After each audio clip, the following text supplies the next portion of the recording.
Self-directed learning through human history.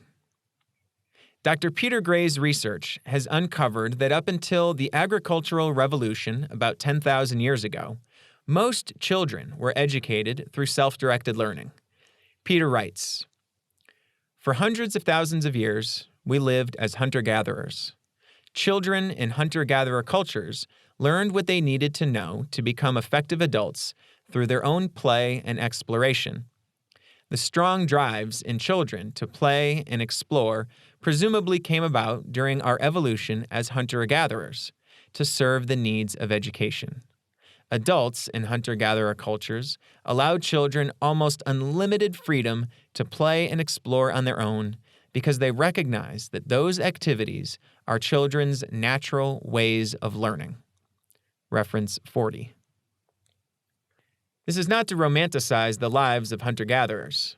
Infant mortality rates were high, starvation was common, there were no antibiotics, and life expectancy was short. There were incredible challenges to this lifestyle. However, these challenges meant that there was an enormous amount of knowledge and skills that hunter-gatherer children needed to learn in order to contribute to the survival of their community as adults. With all of these challenges and all this information to learn, it is remarkable that children learned everything they needed without any formal instruction. They learned through extensive play and exploration of the world around them. They were also able to observe the adults as they worked and mimic their activities through play.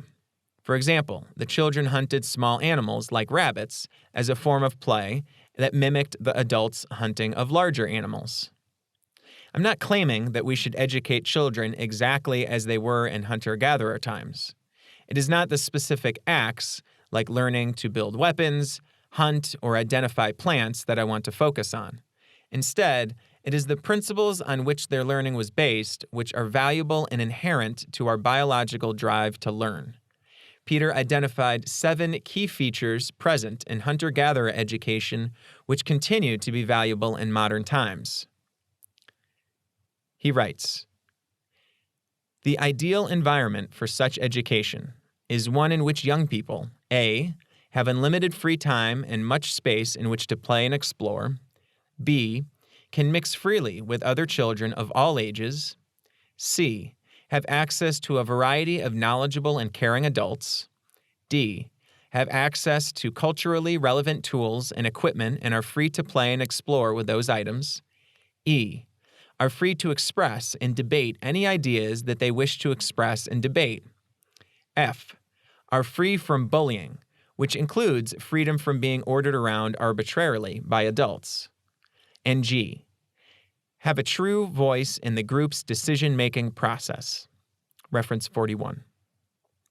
If this method of learning is so valuable and was practiced for hundreds of thousands of years, you might be wondering what caused this form of education to be phased out and for more conventional learning to become widespread.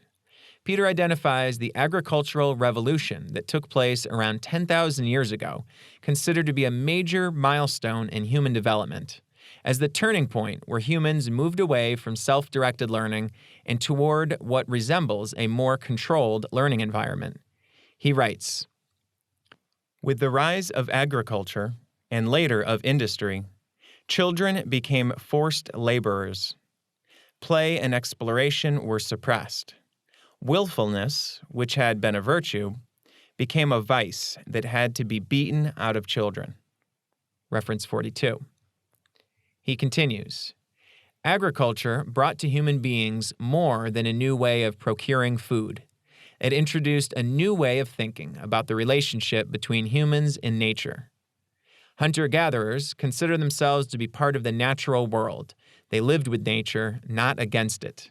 They accepted nature's twists and turns as inevitable and adapted to them as best they could.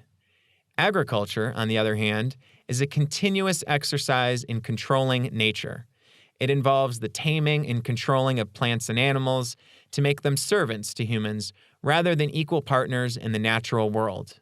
With agriculture, I suggest, human beings began to extend this idea of control over nature to other aspects of the natural world, including children." Reference 43. Children are inherently curious from the day they are born. constantly exploring the world around them, and they learn their most valuable skills like how to talk and walk without the need for formal education.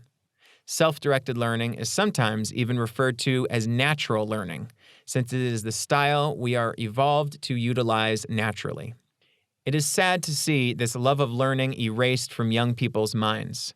As former teacher John Holt wrote in his groundbreaking book, Teach Your Own, "We destroy the disinterested, I do not mean uninterested, love of learning in children, which is so strong when they are small, by encouraging and compelling them to work for petty and contemptible rewards.